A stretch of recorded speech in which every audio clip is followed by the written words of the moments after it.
Hi everyone, and welcome to the another episode of the Mahima podcast.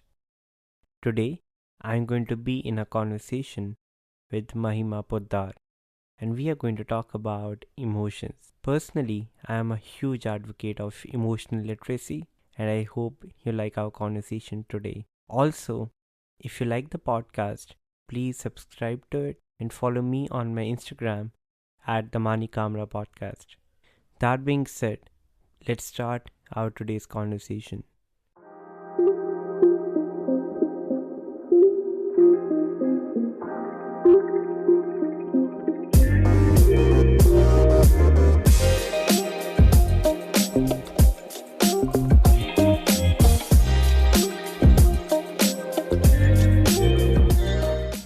Mahima Poddar, thank you so much for being on the Mani Kamra podcast. How are you?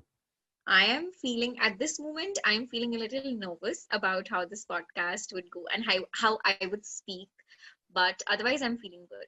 Amazing. How's your day? I'm specifically asking because you are someone who knows about her emotions and who knows, how is the day and everything. So, in the context of your emotions, how is the day emotionally for you?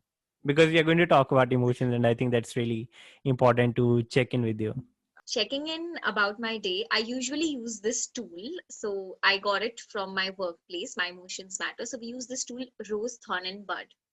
So every day, like at night time, I reflect using this tool where in the rose I'll state the positive things that happened during the day. So a positive thing that happened during my day today was that I met a school friend of mine. So my need for connection was met, and that made me feel very happy. Right, So right. that was the rose for today. Thorn would be a thing that happened today which was not that good. And a thorn for today in my day would be that I woke up really late. So I sleep late, I wake up late. This is a cycle that I've not been able to come out of. And because I woke up late, my whole day went a little lazy. So that way, that was something that was not very good about my day. So I Yeah. would give that in the thorn. And the other thing that I'd like to reflect on would be Bud. So Bud is something that I'm excited to or I'm looking forward to. And I'm really looking forward to this podcast shoot. This is my Bud for today. So this is my Rose Thorn and Bud for today. Right. So this rose, thorn, and bud, does it help you to get a deeper understanding of yourself? Yes, it does. Like I'll give my own personal examples itself. So by Hmm. using the Rose Thorn and the Bird tool, I sometimes get to know what things I like and what things trigger me. So like for Right. instance, yesterday one of my thorns was that I had gotten triggered and gotten really angry at one of my family members. So now once I acknowledge the fact that this happened, now I can sit back and reflect as to like, okay, why did I get triggered? What exactly triggered me? And in that way, I can become more self-aware. And by knowing things that I enjoyed, I can do that more. Like for instance, today I really enjoyed meeting my friend. So now what I can do is I can create maybe a ritual that once a week I just go and meet my friends because that gives me a lot of happiness. So I do Right. more of Hmm. what gives me joy. I do less of what irritates me, or I do less of what makes me feel bad, right? So Rose, Thorn, and Bud helps you figure out those things.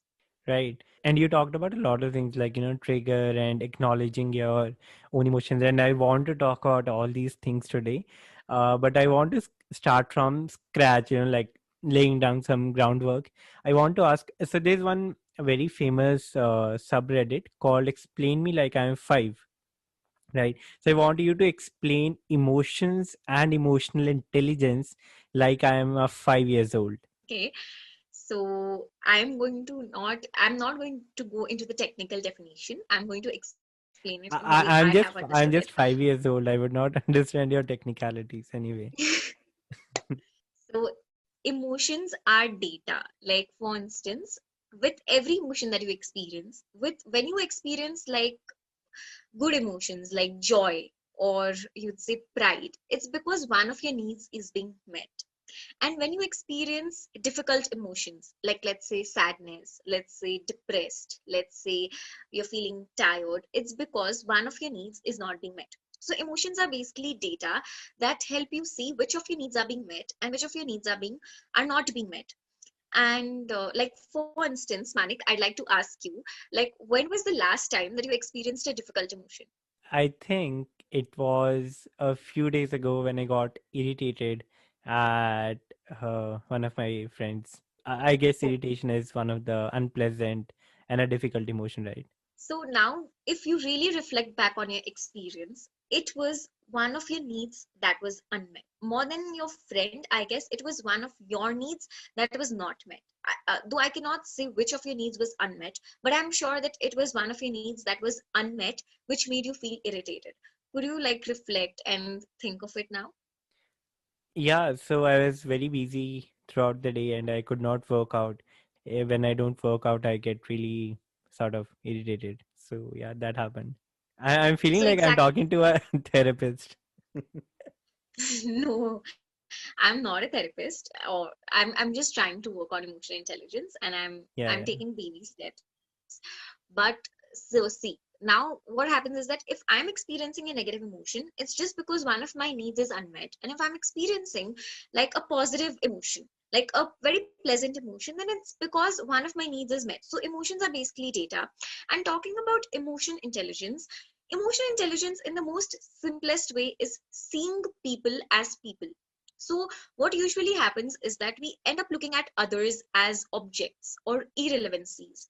So we feel that other people are objects who are supposed to fulfill our goals. Like, for instance, if I'm an entitled daughter, which I am, I'd like to give my own example. What usually happens is that I usually see my parents as people who are supposed to fulfill my fantasies. And the moment I see them in that way, I'm seeing them as an object who are supposed to fulfill my goals. But the moment I take a step back and I see them as people, like the moment I start acknowledging that my parents are just human beings and they have their own challenges, they have their own needs that they need to take care of, and they have their own hopes. The moment I acknowledge that, I take that step towards being more emotionally intelligent. So, emotional intelligence, in the most simplest way, is seeing people as people and not seeing them as objects. Beautiful explanation, Mahima. Thank you so much for that. And if I were a 5-year-old, I'm sure I would have understand what you said. And one of the examples that you gave about when we see our parents or our parent as who have to or has to fulfill our fantasies, I think that's true. And because of that, we also ignore this fact that our parents are humans as well. They can make mistakes, right? And they also grow. I think one of the things that we a lot of times forget is that our parents are also growing. As they are aging, they're also growing, and this is one of the things that we forget a lot, especially the children, because they've always seen their parent or parents as a sort of superhero who should not have a flaw. And when the flaws are out there or exposed, and I think parents they try really hard to not expose their flaws to their children, but when it does, I think they feel a lot of difficult emotions, right? Mahima, I have a huge respect for your workplace My Emotions Matter. I'm a big fan, so if you can also explain what My Emotions Matter does and what do you do at My Emotions Matter. So I work as a research assistant at My Emotions Matter. And My Emotions Matter as an organization, we create self-reflective experiences with individuals and organizations. And by creating such self-reflective experiences, our objective is to help people deal with their interpersonal relationship problems better. And we hope that people start using tools of emotional intelligence in their interpersonal relationships so that their interpersonal relationships become better. So we work with individuals and organizations to create self-reflective experiences, and yeah, we equip them with emotional intelligence tools which they could use in their relationships and which they could use in their lives. Amazing. Again, I have a huge respect for My Emotions Matter. I follow the updates regularly. Mahima, if I have to ask, who is Mahima, and what are your values? If you have to introduce yourself, how would you do that? Okay, so in the beginning of the year 2020, I was again asked this question, like, how would I introduce Mm-hmm. myself? And at Yeah. that point of time, I introduced myself as a piece of art. And even today, I would like to introduce myself in the same way. So I would like to introduce myself as a piece of art for three reasons. Generally, art requires a lot of external validation. Like, if nobody praises or nobody appreciates art, then art loses its meaning. And art only remains beautiful if the person who is looking at it feels that it's beautiful, right? Yeah, And yeah, in my right. case also, I am also a person who needs like a lot of external validation. This is something that I'm not very proud of, but yeah, this is something that I've realized about myself, that I need a lot of external validation. The second reason why I would like to call myself as an art is because a piece of art is not easily understood by many people. And similar goes with me. I'm not easily understood by a lot of people. And I think even I have not been able to understand myself fully. Like I'm working to self explore, and I'm working so that I know myself better, but I have not been able to fully do so. And I guess this is the reason why a lot of people find me very mysterious. So in that way also, I feel like I'm like a piece of art. And the third reason why I feel like I'm like that piece of art is because a piece of art always stands out, and I think that is what I also do. I always I have this need to stand out. So maybe these are the three reasons why I would like to call myself an art.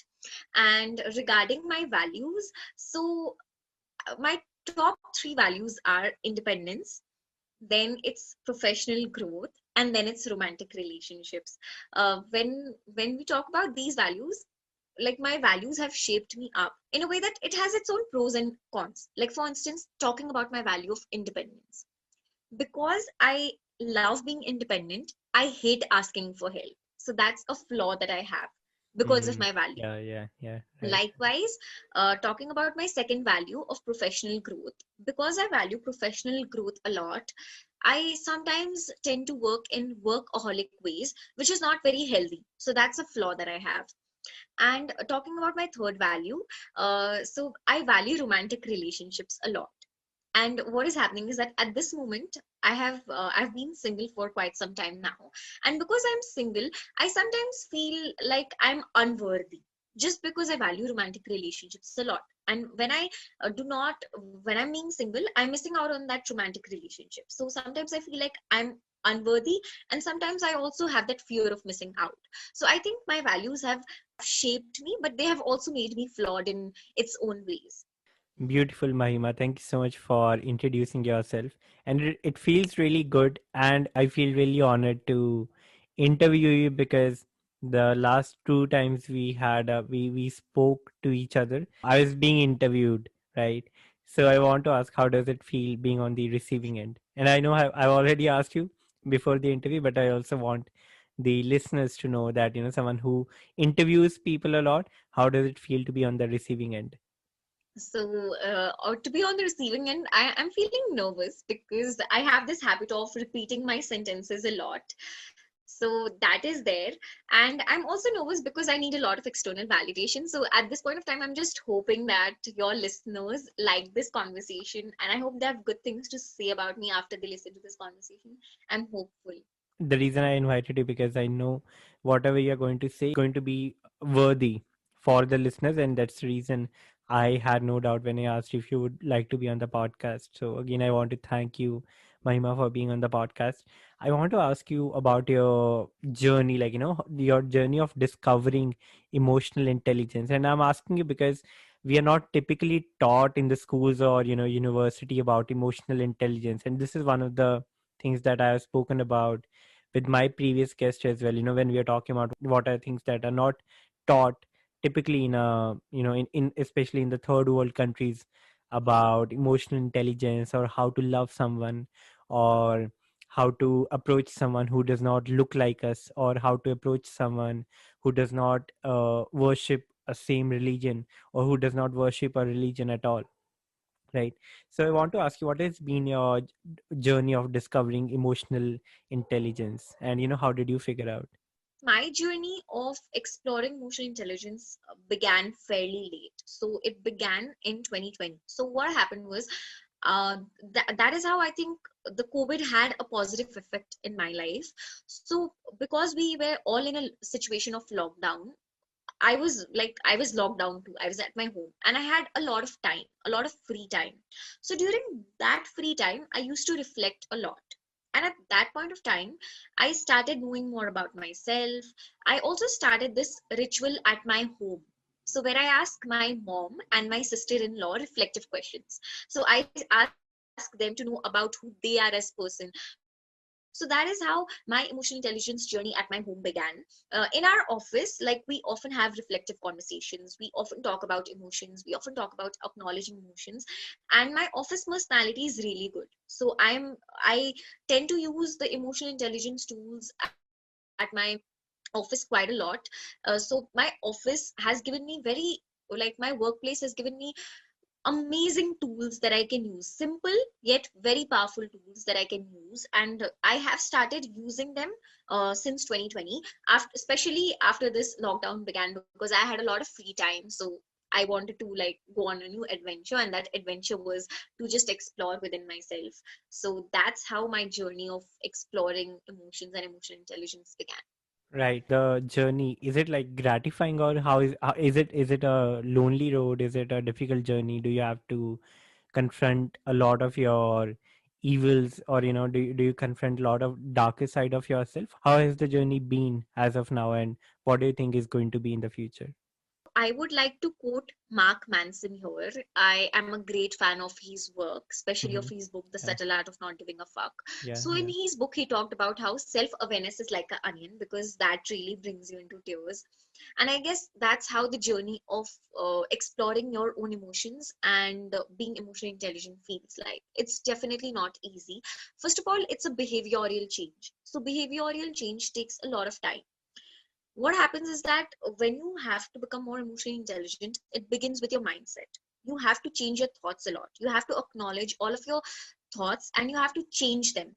And it takes a very, very long time. It's a very slow process. And that's why I think even today I cannot say that I am very emotionally intelligent. I cannot say that because I have my own flaws.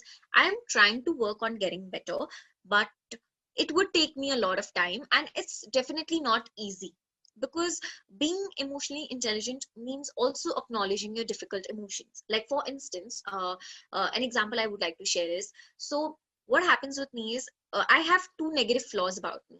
So I am a person who gets jealous very easily, because I tend to compare myself to other people a lot, so I get jealous very easily. And the second thing is that as I already stated, that I am a very entitled kid. I have been pampered since I was in Pampers, basically. So I'm a Hmm. very Right. entitled kid. And both these qualities, like when I have to confront these qualities about me, it still makes me feel very cringe worthy, like I cringe whenever I look at myself in that way. But it becomes very important for me to acknowledge that, okay, I have this and now I need to change this about me. So when you start exploring within yourself, when you start exploring emotional intelligence, you start becoming more responsible for yourself, for your emotions. And taking responsibility for yourself and your emotions is not as easy. Like with humans, our instinct is to blame others for how we feel, for what they did, for how they affected us. But it becomes very difficult to take a step back and take responsibility for how you felt and what happened to your life. So it's not an easy process, but it's a process that's definitely worth it. It's absolutely worth it, because I feel that uh, even though I've not become like very great at practicing tools of emotional intelligence, I've gotten better. I've become a better human being, and a lot of it goes, and a lot of credit of this goes to emotional intelligence itself. True, very true, and same goes for me as well, Mahima. There's one comment that I left on one of the posts by My Emotions Matter. It was something like, the real monster is not under our bed, it is within ourselves. And I think, like, obviously not a monster, but it is basically the darker side of ourselves. And when you confront a lot of your bottled up emotions, like if you get aware, let's say at the age of what, 22, 23, there are already a lot of bottled up emotions, the childhood trauma, the breakups and everything. And when you start exploring yourself, I think it's initially really difficult. And I think I've already crossed that phase, and I did a lot of mistakes, and I would not want our listeners to make those mistakes. But before that, I want to ask you, what are the mistakes you made while exploring your emotions, or during this journey of discovering emotional intelligence and your emotions? I'd like to talk about the mistakes that I've made before I joined my emotions matter and before I started exploring within myself. Like, because after you get into the journey of emotional intelligence, you see every mistake that you made from a very different perspective. But I'd like to talk about my mistakes that I made before I joined my emotions matter and before I got into the journey of emotional intelligence. So I would like to I guess borrow that title from Chetan Bhagat's book, Three Mistakes of My Life. Three mistakes that I've made and that I think our audience should not make. Like, though people need to learn for themselves, but this is something that I've learned the harder way. So the first mistake that I made was during a lot of my past relationships, I forced people to be with me. I motivated them to be with me either out of fear or shame or guilt. So I used to be like, okay, I'll leave you if you're not there with me. I used to get them scared of losing me. And that's how I motivated them to be with me. And this is something that you should never do. You should never ever force people to be with you. And I think this is something that people should not learn from me. Like, I have forced people to be with me, but I would not like others to repeat this mistake. The second mistake that I've made, and I still make, like I've still not been able to change this about myself, is people should not learn how to be entitled from me. Like, I feel very entitled. I expect everyone to treat me in the most perfect way possible, because of which I go into that mentality, okay, like I deserve this. I deserve to be treated in this way. How could they do this to me? And all of that. So Mm-hmm. that is Yeah. something that people should not learn from me. And because I feel very entitled, I also often, this brings me to the third thing that people should not learn from me, is that I have a very victimizing mentality. So I usually victimize myself a lot. Like, I've gotten better in the year 2020. I've definitely gotten better, but I'm still not able to say that I have developed a warrior mentality, because I still victimize myself a lot. Maybe I don't victimize myself in my verbal language, but I still victimize myself a lot in my thoughts. So I have victimized myself a lot in life. Like, I always used to portray myself like a victim to my circumstances, a victim to how other people treated me. And because of that mentality, like I always felt like I would get sympathy or attention or love from people. I guess that's how also media influenced me, because I used to watch a lot of serials when I was a kid. And in those Yeah. serials, Yeah. that those ladies, they used to cry, and then their husbands used to somehow come and love them more when they used to do all of that. So I guess that influenced me. But I always felt like if I would victimize myself, people would love me more. So because of which I developed a victimizing mentality, and that is something that people should not learn from me, because even today I still struggle sometimes, because I tend to victimize myself. But then, because I have become more self-aware about this, I'm getting better. So yeah, these are three things that people should not learn from I want to thank you for your vulnerability and being open on this platform. And I think because of the victimizing mentality, do you also get harsh on yourself sometimes? me. I guess I do get very harsh on myself. So, but I get harsher on other people. So I tend to forgive myself for my mistakes very fast. But that might not be the case for others. Like, I don't know how And to this explain and it. this takes us back to your, I think, the second mistake, the entitlement thing, right? Exactly. Right. This has to be one of the first steps of a person, exploring their emotions. How does a person truly identify their emotions? And uh, one tool that I want to mention that has worked brilliantly for me, and this was introduced by Elaine, who was one of the guests on the podcast. It's called emotions wheel.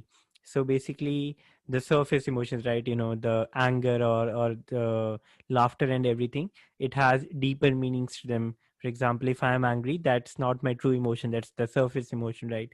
There's a deeper emotion, for example, dissatisfied or ridiculed, and all of those emotions. And I use that very extensively. I use that all throughout the day. If I get angry, I would just rush to the emotions wheel to understand, okay, what I'm exactly feeling. And it's been very helping. It really helps me to understand what kind of person I am, and it sort of connects me with myself. So I want to ask you, how does one truly identify their emotions, and if you can also recommend few tools if there are any. I would like to dissect your question. So I feel emotions are data. Like every emotion that we feel is because of a need that we have. So when we experience emotions like joy or happy, or we feel very, pleasant, it's because one of our needs has been met. And when we feel difficult emotions like maybe sadness, maybe anger, maybe frustration, it's because our need has not been met. One of our needs has not been met. So the tool that I would like to introduce here is, so this tool was given to me by my co-founder, like my supervisor, Mr. Sagar Satyal. So there is this needs framework developed by Manfred Max Neef. Again, I would like to repeat that: Manfred Max Neef. So I he will has also developed link. this. I will also link the tool in the show notes. I'll make sure that. Yeah, please do that. So, Manfred Max Neef developed this needs framework where he talked about 9 basic needs that every human has. So, what I do every night is that, like, though I've not been able to do it regularly because sometimes it just gets off my mind, but I'm trying to do it. I'm trying to be more regular with it. Is that I sit back and I ask myself which of my needs were met today and which of my needs were unmet today. For instance, after this conversation, I could be feeling either pleasant emotions like joy. If I feel joyful after this conversation ends, it's because my need for connection has been met. I got a chance to talk to Manik and I got a chance to share my story, so my need for connection would be met. But on the contrary, I could also feel dissatisfied after this conversation. If I feel dissatisfied and if I have to dig deeper, then maybe my need for maybe contentment would not be met, or maybe my need for contribution would not be met, because maybe I would feel like, okay, I could have done better. So, that need is not being met. So, that is very important to figure out. Once you start using that tool and once you start asking yourself questions like, okay, what of my needs were met today? And what was I exactly doing when that needs were met? And which of my needs were unmet today? And what made those needs, or like what led to those needs not being met? Then I guess it helps you identify your emotions, like identify your needs better. And once you identify your needs better, you can navigate your emotions better. So that is there. And again, the feeling wheel, I guess that works amazingly well. So with us also, we have developed this feeling wheel. So if you could also link the IG handle of My Emotions Matter, I guess the audience will get access to it. So we Of also course, have of a course. feeling wheel, and we also, like, label our emotions. So by going to the feeling wheel, we label our emotions, like what exactly am I feeling? And we can do that at various points in our day. So maybe I ask myself in the morning, okay, how am I feeling? Why am I feeling that way? Then in the noon time, I can ask, how am I feeling? Why am I feeling that way? So just labeling your emotions really helps. So emotional literacy is very, very important. And at My Emotions Matter, we recently launched a book about emotional literacy and about identifying our emotions. I'm not sure if that book is available in India, but in Nepal it is. So yeah, anybody coming It's to Nepal available can at please take that book. Ekta bookstore, right? Yeah, I that really I that really book miss would that place. also like help people become more emotionally literate and become like able to identify their emotions well. Right, Mahima, thank you so much for explaining that. I want to ask what happens after that. How do you sort of navigate if I'm feeling shame? How do I navigate through that? And how do I make sure that I channelize the whatever the action is has to come from that emotion. How do I navigate through this? So, here I would like to talk about what happens before we acknowledge our emotions. So, what happens, Manik, usually in case of unpleasant emotions, and it still happens with me, is that it becomes very difficult to acknowledge and accept the fact that you're experiencing a negative or a very unpleasant emotion like jealousy, or let's say irritation. It becomes very difficult. Like even today, what habit I'll tell you about a habit of mine. So suppose I got very angry with Manik. What I'll do now is I'll start scrolling social media very mindlessly. The reason why I do so is because the social media scrolling provides me an escape so Oh that yeah, I like can escape. Uh, blocking the noise, right?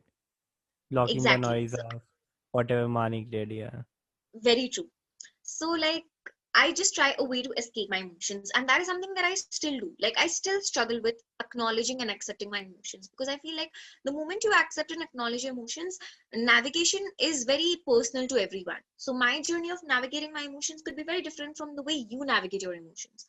So, that is a very personal journey. But acknowledging and accepting your negative emotion, your difficult emotions, I'm sorry, I would like to correct myself here. There is no such thing as a negative emotion. It's a difficult emotion. There's no emotion which is negative in itself. So yeah, like, navigating your difficult emotions begins with the process of accepting it, and accepting it becomes very difficult. Like, I'd like to give an example of something that I went through in the past week. So I have this YouTube channel called Cozy Conversations, and I had just shot for the video. But what happened was, I don't know, unfortunately, the video did not turn out to be as good as I expected it to be. So I felt very ashamed. But what happened was, I did not acknowledge the emotion well. So on normal days, I have this ritual where I reflect. But on that day, I just completed my work and I went off to sleep without acknowledging my emotions. So the second day, the next day when I woke up, I I was feeling very unpleasant. I was feeling very stressed. Like, my morning began in that way. And because I had a lot of unprocessed emotions, like, everything that my parents were saying was triggering me that day. So you see what happens when you do not Yeah, acknowledge your yeah, yeah, emotions. true. So acknowledging your emotions, I guess, is the first step. And after you acknowledge emotions, it becomes a very personal journey. But yes, you have to be mindful that, because whenever we experience these unpleasant emotions, like, it is not very easy to accept it. We feel very ashamed. Okay, how am I feeling this way? Like, we can end up judging ourselves. Like, for instance, if I feel jealous, then I can end up, judging myself. Okay, I'm a jealous person, I'm not a good person. But that's not true. Like, I need to uh, figure out, like, what are my values that make me jealous. Like, for instance, in my case, I'm a very materialistic person. I'm a very materialistic person. I love having materials around me, and because I'm a very materialistic person, I tend to be very jealous. So, but that does that make me a bad person? Not necessarily. Is materialism really bad? Not necessarily. It's just a matter of perspectives.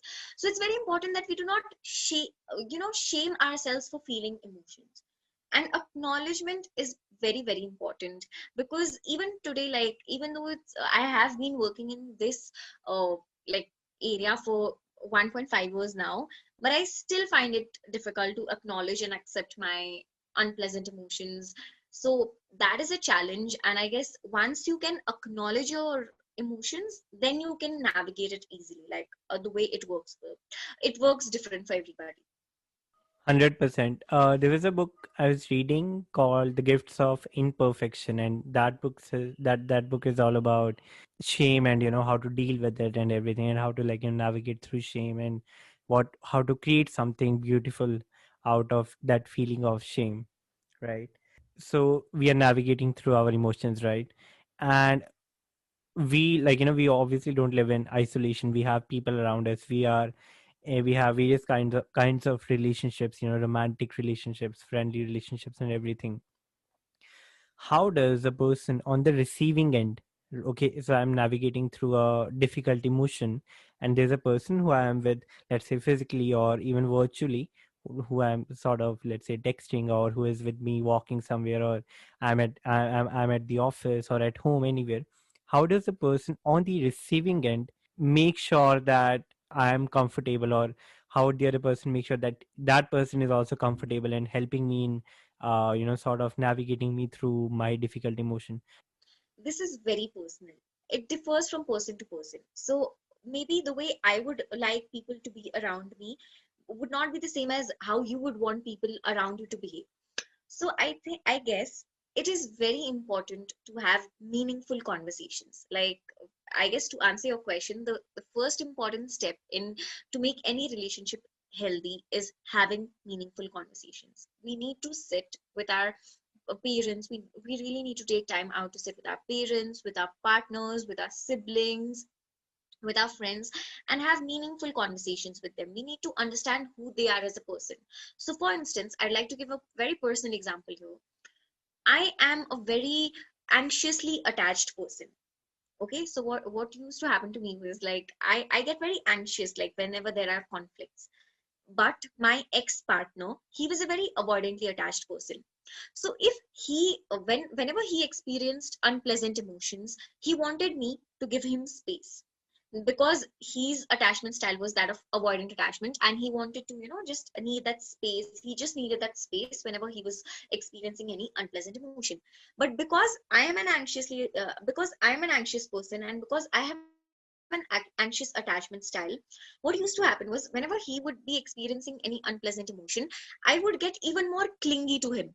Like I would feel like, okay, he needs my support, I need to be there with him, and I would become even more clingy to him, which would irritate him.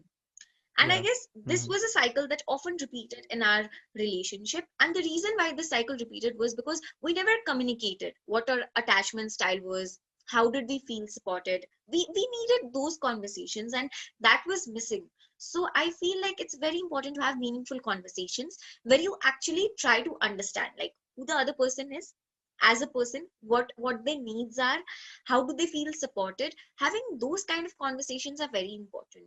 So I guess once you start having those conversations, you'll automatically know like how can you help that person better. Like another example that I would like to give you would be Yeah. that in case of my sister-in-law. So I asked her this question about how does she like how does she deal with her anger. And she one day told me that she likes to be left alone when she's angry. She does not want people to go and tell her that you should not be angry, or she does not want people to go and console her, because that increases the intensity of her anger. And now that I know it, now when she gets angry, I give her space. But earlier, I used to go and console her whenever she got angry. So that was a mistake that I made. And the mistake that I was making was because we lacked meaningful conversation. But after we had that conversation, after we became clear on what we were, on what our needs were, it became easier for us. So I guess it all boils down to the fact that you need to have meaningful conversations, conversations that go deeper than what did you eat, what did you wear. I think these conversations are fine, but we need to have deeper, meaningful conversations in any of the relationships that we have. And I can for guarantee say that once you have meaningful conversations, relationships become better. Because my relationship with my mom is really, really improved. So, giving another example, what earlier happened was, so what my mom has this need for sleep. So Yeah. she does not like Mm-hmm. being disturbed when she's sleeping. So what used to happen was whenever I used to sleep with my mom, I used to like use my phone and all of that, and it used to be, and she used to get disturbed, and ultimately she used to get very irritated. And when she was irritated, I would get irritated too. I would be like, okay, why can I not use my phone and all of that. But now I respect the fact that she likes not being disturbed when she's sleeping, so I give her that space. So this fact that she needed undisturbed sleep only got revealed when we had meaningful conversations, when I started asking her reflective questions about what her needs were. So when you start having such conversations with people, you understand them better, and when you understand them better, it becomes easier for you to look at them as people with their own needs, hopes, and concerns. So yeah, having meaningful conversations is very important, man. Amazing. Thank you so much, Mahima, for giving a really good explanation for that. And I'm sure you have been having a lot of conversations in your personal life, but I also know you have been having a lot of beautiful and meaningful conversations at the cozy conversations. And I'll also make sure that I link your YouTube handle, your YouTube channel's link as well in the show notes. One of the last few questions, Mahima. So as you pointed out, there's no emotion, there's no negative emotion, it's difficult or unpleasant emotion. Can you point out a few language mistakes that people make when talking about emotions, language that's not very inclusive, or language that attaches a very negative narrative to the emotions? Do you know, are you aware of any of the language mistakes that people make while talking about emotions? Language mistakes, I guess one would be that people feel that emotional intelligence is about being emotional, or but that is a myth. So emotional intelligence is about being smart with your emotions. If Mm, we yeah. humans are emotional beings, like as much as we would like to call ourselves rational and intelligent, we are Yeah, emotion yeah. beings. And when we start using these emotions as data, it becomes easier for us. So emotional intelligence is not about being emotional and just crying and all of that. That is a myth that people have. Emotional intelligence is just about being smart with your emotions and looking at your emotions as data about yourself, as data about other people around you. So emotions are basically data. So that is one language mistake that usually happens. And other language mistakes in terms of emotional intelligence would be that yeah, again, I think people consider being, like emotional or being emotional to be weak, but I guess it's high time that we accept that we are emotional beings. So being emotional is not a flaw. We all experience emotions. It's just that some of us uh, deal with it in a smarter way, whereas some of us act without insight on our emotions. So yeah, these are the kind of myths that I would like to bunk. Yeah, I think a lot of people, they say, okay, or it's not as bad, or why are you crying? It's not big a deal, or things like these, negating someone's emotions. I think a lot of people do that, and it's very high time that we stop doing that. So yes, this is what I wanted to talk about. Mahima, one of the last questions that I want to ask: do you have any book recommendations for people who want to get into the journey of exploring themselves, or exploring their emotions, or just want to know more about emotional intelligence?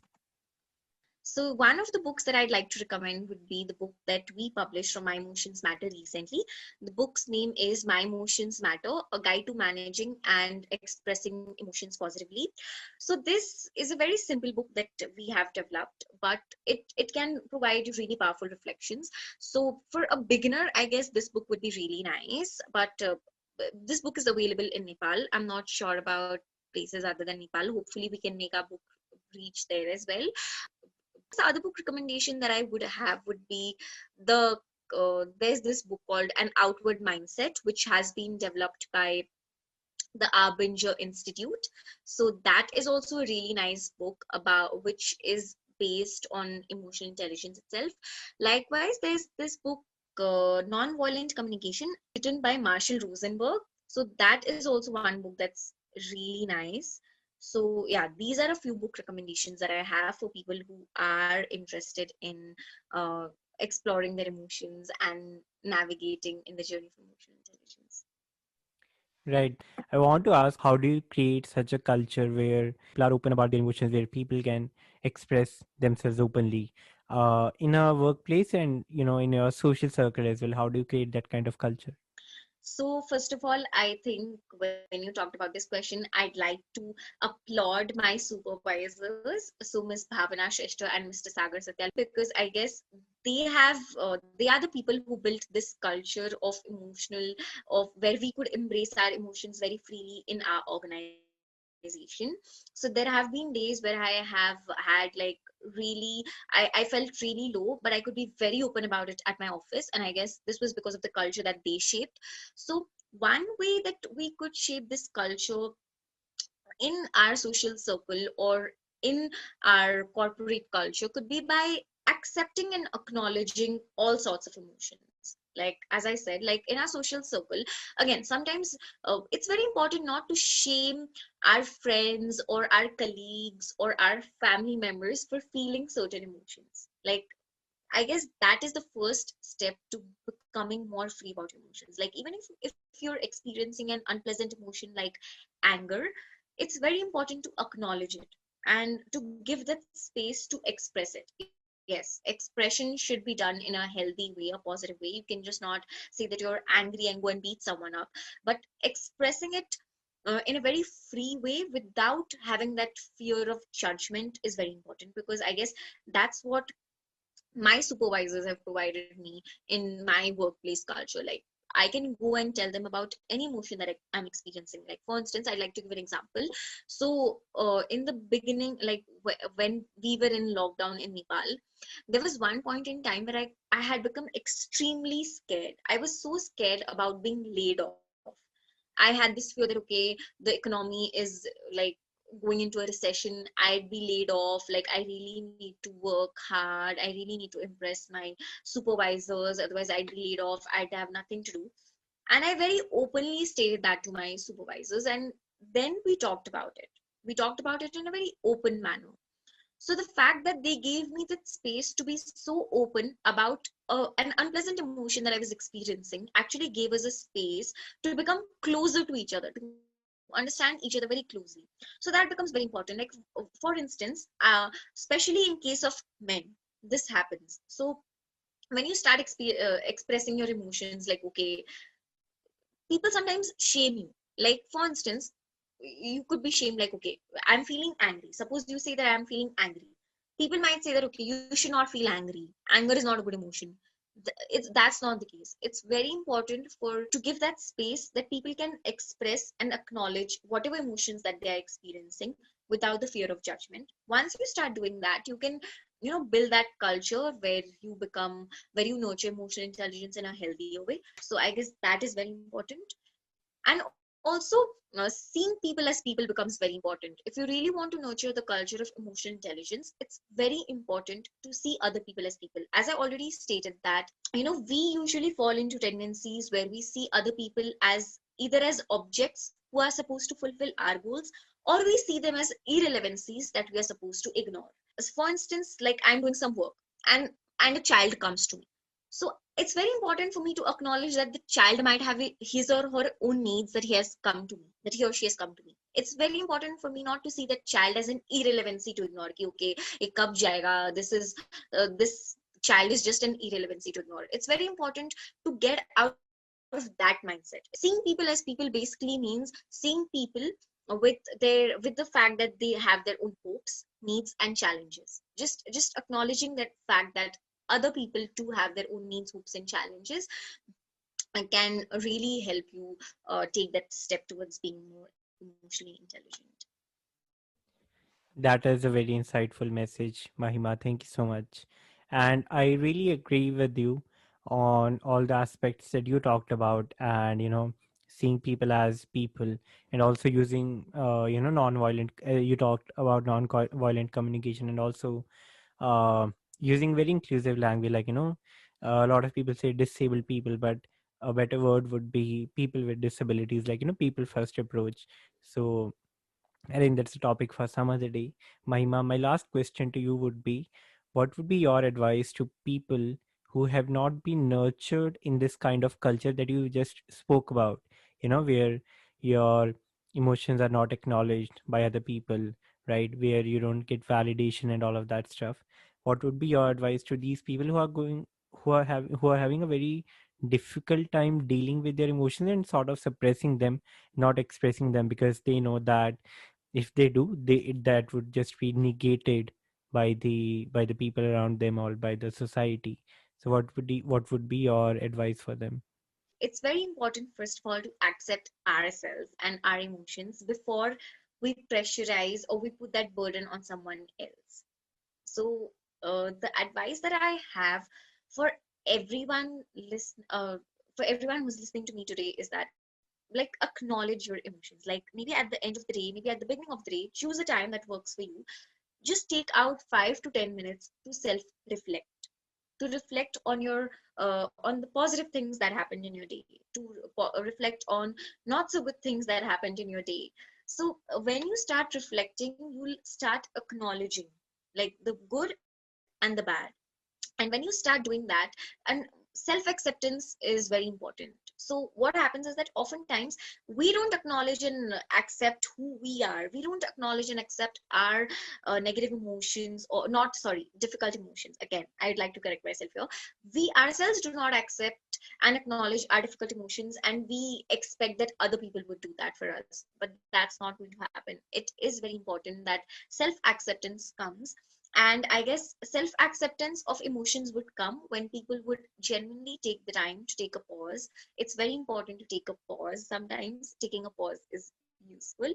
Maybe just 5 to 10 minutes in a day to reflect on yourself. And like, everyone, like, can do that. I feel like 10 minutes in a day for self care, for self love, is is very important. And I feel like, yeah, reflections are very important. Self reflections are very important. So that would be my advice. Amazing, Mahima. I want to thank you for sharing your knowledge today, for your vulnerability, for your advice to the listeners, for making this conversation a very insightful one, not only for the listeners, but for me as well.